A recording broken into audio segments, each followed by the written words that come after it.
Back with you on Get Up and a little sneaky hembo time for Jalen Rose. Okay, the first NBA Finals was played in 1947. Jalen, which team won it? So you ready for this? I'm currently in the Bay Area. I was at the Chase Center yesterday, and I heard you guys talking about all-time great players. So I'm about to tie two things together. The only guy who, by the way, is ahead of Steph Curry on the top 10 list, Wilt Chamberlain, has his number retired for 3 different teams. 2 of them are Philadelphia and the Warriors.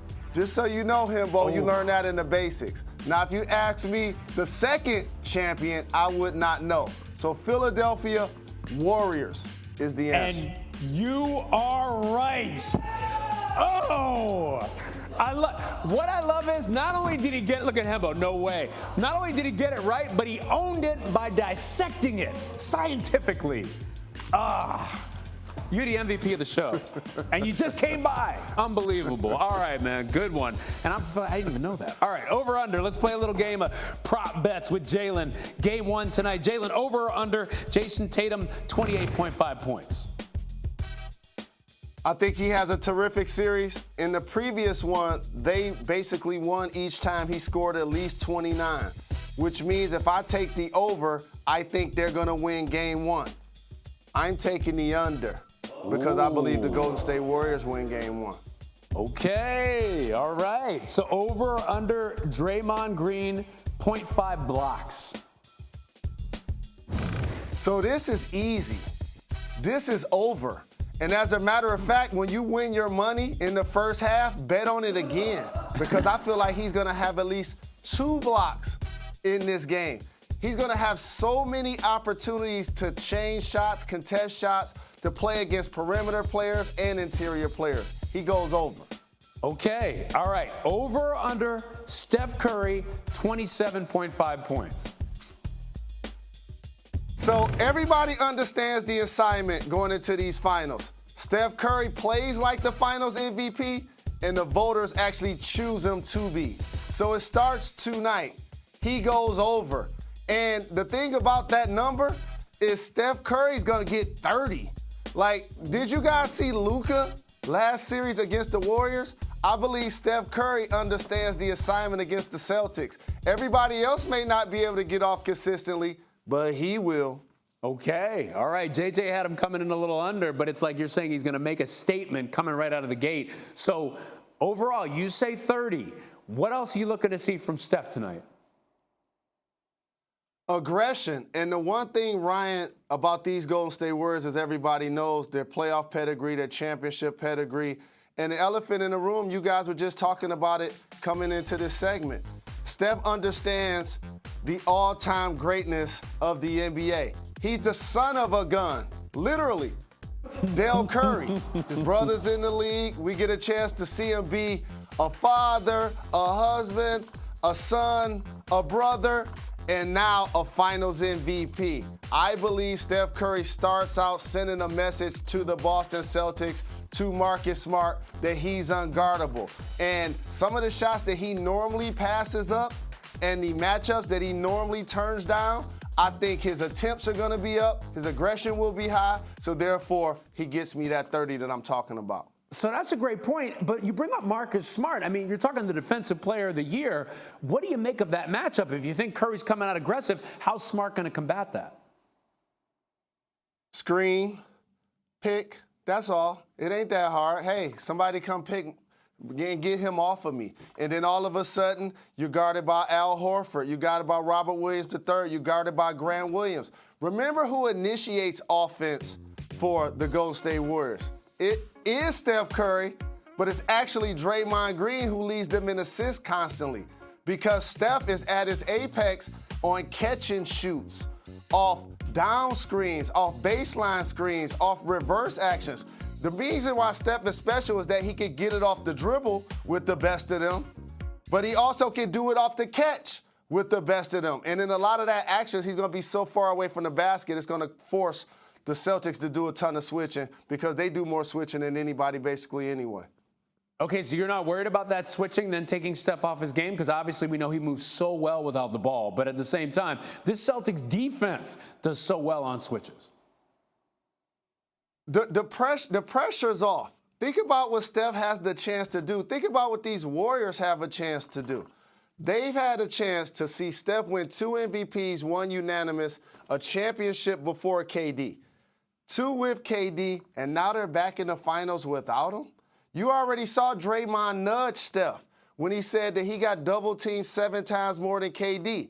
He's basically saying, we don't have KD now, so it's your show to go ahead and be that dude. And that's what I anticipate. Now, we're not going to ignore Klay Thompson. I believe he has his moments in this series where he's terrific, especially if they get to Game 6. But watch Jordan Poole. He's going to be a game-changing guy because he can get his shots off the dribble, and his buckets are loud, Ryan. It seems like when Jordan Poole scores 10, he already has 20 because he gets a lot of oohs and ahs with him. And so, again, the Warriors, I think, are poised for this moment. They saw the Boston Celtics go into a long series, and I think they have pole position for Game 1. Okay, so that's the Warriors side, but I got to ask you about the Celtics. I know yesterday you talked to Jalen Brown about one of the turning points when Marcus Smart called out the team. Take a listen to this, everybody. Back in November, I'm watching League Pass. Y'all playing the home game against the Bulls. Y'all got waxed.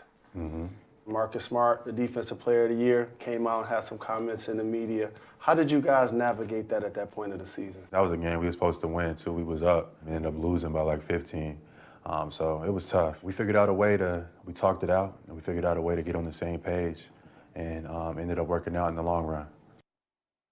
It's an interesting discussion and a great question, too, because he's talking about how they talked it out. And in many ways, it showed me, at least, that Marcus Smart is one of the leaders of this team. But when we look at this series, we talk about what Jaylen Brown, but especially Jason Tatum needs to do. So how do you see that going into Game 1? So that was a maturation moment for these Boston Celtics that they needed to navigate with a first-year head coach at the time in Ime Udoka, who just got the job. So that level of trust had to be paramount at that point of the season for them to carry it to January where the team finally took off. But here's the one thing I want to say. While we talk about the Golden State Warriors and Steph Curry, he's a splash brother. Marcus Smart is a crash brother. And so what do I mean by that? They changed the dynamics of their roster at the point guard spot. Normally, when Jaylen Brown got drafted, he played with Isaiah Thomas. He's played with Kyrie Irving at the point, and he's also played with Kemba Walker, all offensive-driven point guards. Marcus Smart is not a shoot-first point guard. He's a terrific defensive player, so now that changes the dynamics of your team and the leader of your defense at the point of attack. You have to do less switching. You have to do less helping. And so now all of a sudden it puts everybody in their space. And then when you talk about leadership, leading the team in assists, leading a team in steals, and challenging his best players offensively, Jason Tatum and Jaylen Brown, to make the play. If that's scoring and being aggressive, do that. If it's making your teammates better and more accountable, do that. And since January 1st, they took off defensively. Since February 1st, they're number 1 in the league in offensive and defensive rating. And it has a lot to do with the growth of that moment that Jaylen Brown talked about. So let's talk about Jason Tatum, because you talked about leaving them space to make the play. How are you feeling and how concerned are you about Tatum making the play and taking over down the stretch? Because we've been showing a graphic all day about how Marcus Smart is taking more late-game shots than Tatum, and that's been one of the questions. Can he take over, or does he need to take over down the stretch? He will take over, and the function of Marcus Smart taking more shots is really just positioning on the floor and how the defense funnels the ball to a person they want to shoot it late. So being at the game last time and Marcus Smart was 0 for 5 at the end against the Heat, there's something we say in the league, Ryan, he was open for a reason.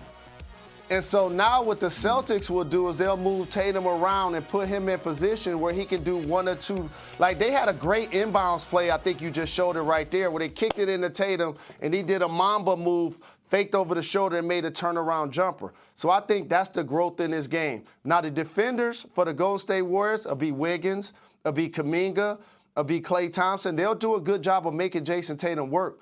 But when you're the go-to guy, your move just has to be decisive. You don't get 5 or 6 dribbles to play with it late. You only get 2 or 3. And I think that's something that he's improved at, and I think you'll see that growth in this series. giving us all these good nuggets for people to look for tonight in the game, which I can't wait to see. Okay, I know you touched on this earlier in the show, but I want to make sure everybody hears it. Who are you picking tonight, Celtics Warriors? Jeez, this is worse than picking my outfit tonight. Got to go get untwisted, get a fresh cut. Jeez. I'll say the Golden State Warriors in 7. Ooh. I think this is going to be a long series. I think it's going to be a competitive series. And this is how you know it's going to be a great series. There's going to be a point in this series where we look at either team and feel like they're done. Like, you know what? I can't believe the Celtics lost like that. I can't believe the Warriors lost by 55 to Memphis without Ja Morant. There's going to be the game where we say, oh, man, the Boston Celtics lost by 20 again to the Miami Heat. But ultimately, the length of this series, I think the Golden State Warriors' ability, here is what you want to watch, to make shots late in the shot clock. See, it's one thing to get a bucket early in the clock, but it's another thing when it's like 4, 3, 2, 1 to get a high-quality shot.